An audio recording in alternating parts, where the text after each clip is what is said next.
So Conor McGregor randomly insults Beniel Dariush and Marlon Vera calls out Petr Yan. Petr Yan verbally agrees to the matchup, and then Petr Yan's manager goes one further and says, we're actually very interested by this matchup. Let's get this fight made. And I'm very interested by that fight as well. I thought I'd break down both of these stories in today's MMA News reaction video. Let's start straight away with Conor McGregor randomly insulting Beniel Dariush. Now, normally I wouldn't make a video about this. However, Conor McGregor's name would look really good in the title of my video, and I've actually never really spoken on video about a potential matchup with Conor McGregor and Beniel Dariush, because in all honesty, if there was a guy that Conor McGregor might have a chance against in the top 5 of the lightweight division, I know Beniel Dariush is a good grappler. However, he's open for some stuff on the feet, so I feel like it's a decent matchup for Conor McGregor. He called Beniel Dariush the biggest nobody in the company out of nowhere today. Now, I do believe that Beniel Dariush in his last interview, which I didn't watch, by the way, because it's a Beniel Dariush interview. Why would I watch it? He probably spoke about the fact that he deserves a title shot, and probably something about the interviewer asking him a question, I suppose, that what would you think about McGregor coming back and getting a title shot against Oliveira, and he probably said that he doesn't deserve one or anything like that, and maybe that he's irrelevant right now in the lightweight rankings. And Conor McGregor's responded with this. And to be fair, when he says that Beniel Dariush is the biggest nobody in the company, he's not wrong. There's a lot of guys at the top of the divisions, like Belal Muhammad's in that mix as well, and you know, I mean, there's a few guys that are in the top of the divisions that just don't get any shine whatsoever because they're not too interesting. Beniel Dariush is one of them. His most notable moment is calling out Elon Musk for a Tesla. So, you know, in terms of interest for fans, there's really not much going on. Plus, his last performance against Tony Ferguson was a while ago, and it wasn't the most exciting fight whatsoever. So, in my opinion, I think there's something to this call out from Conor McGregor. He is speaking to his manager, Audi, behind the scenes, and Audi is talking to Ali Abdelaziz, and I am sure that they have some kind of inkling that Oliveira versus Makhachev is going to be next. That's what the UFC are planning. That's what Ali Abdelaziz is planning. And they might think to themselves, hey, if we want to jump the queue, and we know Beniel Dariush is not going to get a title shot next, and we know that Beniel Dariush and Michael Chandler are very friendly with each other, and they don't want to fight each other at any cost because they like each other quite a bit. They have a bit of a relationship behind the scenes. They're friends, I do believe. Then maybe Conor McGregor's best chance to jump the queue and get himself a title shot at lightweight is to beat a top contender in Beniel Dariush.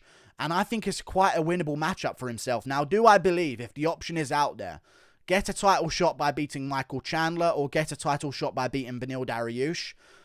I think McGregor might choose Chandler in terms of the hype for the fans. That can main event a pay-per-view. McGregor will make it sell over 1.5 million buys, and that'll be an amazing matchup, and it'll be an exciting one, and McGregor might get KO'd, and people will buy that pay-per-view because of it. But I will say this. Beniel Dariush is good. He wins fights. He's tricky for grapplers. He's tricky for strikers as well because he's a little bit wild on the feet. But at the same time, Drakkar Klose had him nearly finished and out of there. And there's a certain few moments in his fights where there's chances for an elite guy to put him away. And if Conor McGregor really wanted a chance to beat someone, not just for the build-up of the fight and not for like the biggest name that he can find, but if he just wanted a win against the highest level guy possible in the division that he's most likely to defeat outside of Oliveira, the champion, I reckon it's Gaethje or Dariush. I don't know if he beats either of them, but like I'm open to the idea of an argument that maybe McGregor could come back and land on Beniel Dariush's chin and be patient enough to put him away in that fight and maybe stuff the takedowns, because let's not forget, Khabib did not pass McGregor's guard in round 1. I don't think Dariush would completely ragdoll him on the ground and destroy him. It could happen eventually as the fight goes on, but I think Conor McGregor might have a decent matchup on his hands if he does go for that Beniel Dariush fight, because think about the openness of the division.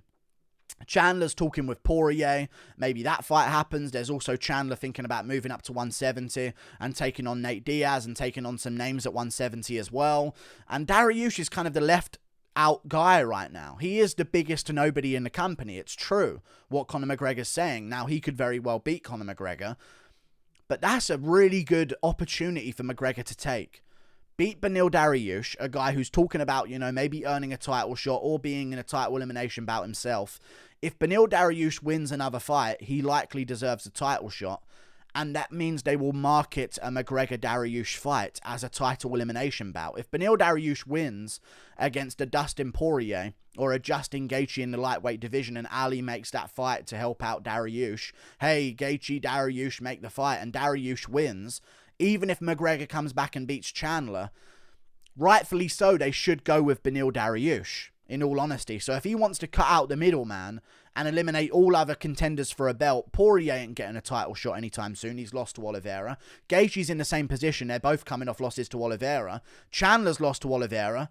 So if he wins, I guess he could be in the running to get one, but he's already lost. So if he's in the running alongside Conor McGregor, or if Makhachev's the champion and both of those guys are in the running, why not go with the bigger name in McGregor, who hasn't previously lost to Oliveira if he's champion, or even if Makhachev's champ? Because Makhachev, the narrative would be, you know, why are you going to fight a guy who lost to the guy that you just beat? It wouldn't make any sense. And also, Makhachev versus McGregor could then be a possibility. And McGregor could be fighting Makhachev while Khabib's in the corner. And if he beats Makhachev, which I'm not saying would happen, I'm not even saying he would beat Beniel Dariush, because I don't know if he would, in all honesty. It's a very close fight, 50-50 in my opinion. People aren't going to like that I just said it was 50-50, but I think it's a very good shot for Conor McGregor to get right back into title bout talks in the lightweight division. I think Conor McGregor-Makhachev is a super fight at lightweight. That's the biggest pay-per-view sale you could make. I think it's even bigger than Conor McGregor versus Oliveira. Just because of the narrative and the storyline with Khabib being in Makhachev's corner and the build-up beforehand, he'll probably be calling out Khabib, who will be in the crowd at the press conference while Makhachev's on stage and stuff like that. So I would just think that's the biggest money fight they can make right now, is McGregor versus Makhachev. Not even because of Makhachev, but just what Makhachev represents when it comes to Khabib being involved. So I really like the idea of maybe a McGregor-Dariush. It wouldn't sell too many pay-per-view buys. You'd have to stack the card underneath it. But in my opinion, if McGregor wants a winnable matchup, it's Dariush if he wants a high-ranked guy. I don't like his chances in a Poirier quadrilogy. I think he could get laid out cold by Chandler. If he loses to Dariush, it likely won't be by being laid out cold. It'll probably be by being submitted or grinded out to a decision, or like maybe getting TKO'd at worst. And Gaethje could KO him as well. And also, Gaethje's going to be out for a while. He's coming off a loss. He doesn't guarantee you a title shot if you win against him, with guys like Dariush and Chandler who could fight each other and get a title shot themselves. So in my opinion, it makes sense to go for that. Let's move on to another fight that I want to talk about. Marlon Vera versus Petr Yan. Sign me up. I don't know why I rambled about Conor McGregor for so long, but sign me up. Marlon Vera versus Petr Yan is just amazing. It really is amazing. Marlon Vera calls him out. He says he wants to fight him, and Petr accepts and says, I will break you. That's all I need for the build-up. Also, Yan's manager confirms that this fight may happen in the near future. Sign me up. Sign me up. This is going to be an amazing fight. I just really do hope this is a 5-rounder. I really do.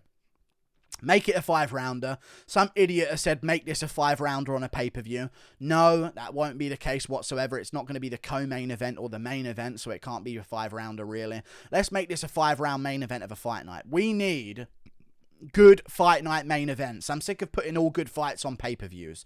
We've had Holm Vieira. Okay, Font versus Vera was good. We need bigger fight night main events coming up soon. We've got Kattar versus Emmett, which is pretty fun. But I think Yan versus Vera as a fight night main event sells itself. Make it happen in a crowded arena, most likely, because it's going to be a crazy fight as well. UFC Fight Night Moscow. Oh, no, he ain't going to be going to Russia, are they? But either way, Petr Yan, Marlon Vera, they both want it to happen. It's going to be pretty soon as well.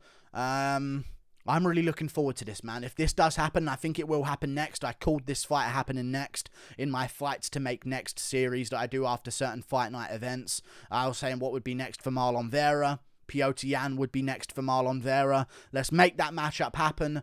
please, I beg of you, this would be crazy for 5 rounds. Who do I believe is going to win? I think Yan wins that one.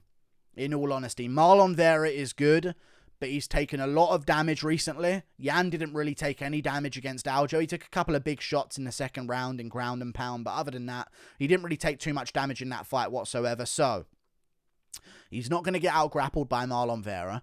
It's going to be a stand-up fight between the pair of them. And I think Yan is just a little bit too dangerous to let get ahead of you.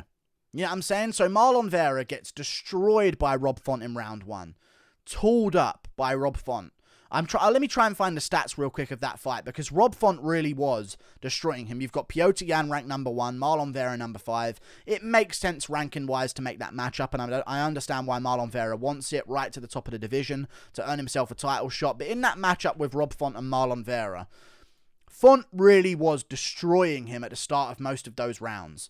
I think Yan can do that, but I think Yan has the chin necessary to not get wobbled at the end of those rounds like Rob Font does against Jose Aldo and certain other matchups. He got dropped and wobbled by Pedro Munoz and guillotine choked after that as well. So in my opinion, I think Yan can really badly put away Marlon Vera. Maybe not finish him, but it will hurt him to the point where Marlon Vera ain't going to be the same moving forward. Marlon Vera got hit by Rob Font to the head. Majority of the time to the head. Couple of body shots here and there mixed in, but mostly it was combinations to the head from Rob Font. Jab 2, jab 2, jab 2, left hook, like just different combinations to the head. Couple of uppercuts here and there, and a couple of body shots here and there. In my opinion, Yan is too vicious to allow to get ahead of you that early on. You need to give him something to worry about early on, and I don't think Vera will. And I think Vera will end up getting hit by more power than Font has, which will make him a little bit more beaten up than he was in the Font fight, because Font doesn't really have the most of power in his hands. He's a little bit pillow-fisted, goes for a more volume beat-em-up approach. Yan has more heat in his hands. He would hurt Vera a bit more, and I think he would land a lot more vicious body shots and leg kicks as well on Marlon Vera that he did on Corey Sandhagen with those body kicks, with those kicks that he landed on Corey Sandhagen as well to the legs. Calf kicks he uses very well. He went kick for kick with Jose Aldo to the legs in their matchup, and that was a great one as well. But I think that sort of like punch, massive body kick combo is going to land on Marlon Vera's high guard all day long, and I can see him really breaking down Vera before we get into those later rounds, and Vera won't have the same moments of rocking Yan and dropping him and hurting him, because Vera has power, not that level of power. I think it was more the chin of Rob Font that sort of let him down in that fight and made him get dropped and wobbled on so many occasions. Vera is improving, but why not grab Vera now after he's just gone for a 5-round war and get him while you're fresh? Didn't really take too much damage against Aljamain Sterling in the rematch, and get that matchup. I would like to see this matchup take place. Let me find a date for it. Now, this could be on the Abu Dhabi card. I don't know what they're going to do for Abu Dhabi. I reckon Oliveira versus Makhachev. So in all honesty, this could be a co-main event of a pay-per-view for 5 rounds with a good pay-per-view main card underneath it as well. It'd have to be a really good pay-per-view main card. But the fact that the manager said in the near future, that don't sound like 5 months away to me. That sounds like 3 months away, 2 months away maybe, 4 months away at best. So in my opinion, we've got some August cards coming up. Salt Lake City, Utah, August 20th. That's a pay-per-view card. Ignore that one. I'm stupid. We've got a fight night card on September the 10th. Main event of a fight night there. We've got a fight night card on August 13th. Make that matchup there for 5 rounds. In my opinion, Yan should pounce while he can. Take this as early as possible. He's coming off no damage. Vera's coming off a lot of damage. I know he doesn't look like he's coming off a lot of damage, but he's going to be sore, and he's probably going to have gone on holiday after that 5-rounder. He's not going to be in peak physical condition. I like this matchup for Petr Yan. Vera's very tough, very dangerous. He has a chance to win it himself and beat Petr Yan and maybe just out-scrap him and out-grind him. Maybe he's the first guy to really break Petr Yan. That would be absolutely crazy. He is a massive bantamweight, a massive weight bully for the division, so maybe there's a chance that he could have some success there. But I like this, man. Let's do it. August 13th main event. That card doesn't really have too much on it so far. Aspen Ladd, Sarah McMahon, Devin Clark, Mirza Khanov, Meerschaert, Bruno Silva. So not really too many amazing matchups on that one. So let's do that as the main event, and that would save an entire card. Give me good fight night main events again. Bring them back and do them in August or September. I can't wait till October for this matchup. But if they want to do it on October and make it a great pay-per-view, then I guess they can do that as well. Like and subscribe. And the winner of that one, if it's Vera, arguably has earned a title shot, but although that might do Jose Aldo a better favour, so arguably, Vera doesn't get a title shot, if we're being honest. For beating Petr Yan, he arguably should, but he's lost to Aldo in Aldo's recent run, and if Aldo then goes out there and beats a Dominic Cruz, whilst Dillashaw fights for the belt against Aljamain Sterling, he likely doesn't get a title shot over Aldo, the legend with a bigger name, and against a guy who he's lost to as well in Aldo. So I know he would have beaten Yan if he does win, which I don't think he will, who has a win over Aldo, but that's just typically how it works. Legendary name, win streak, beat Marlon Vera in that win streak, coming off a big win against Dominic Cruz if he does win it. So I think that could be a chance for Aldo to sort of bulk up his name and value to get himself a title shot, because he'd have a better argument for beating another top contender in Marlon Vera. But if Petr Yan wins, again, I don't see a title shot happening. But if Sean O'Malley beats Pedro Munoz and they're telling Marlon Vera, hey, no matter what, you win another fight, you get a title shot, why not the guy you finished in the first round if you're so confident? We could see a Marlon Vera, Sean O'Malley 2 for a title shot at bantamweight. We could see a Petr Yan, Sean O'Malley if O'Malley gets past Munoz. Please, Munoz, you boring midget. Don't ruin this. Like and subscribe. Thank you for watching. Click that button up there. Toodle pip. I'll see you later. Goodbye.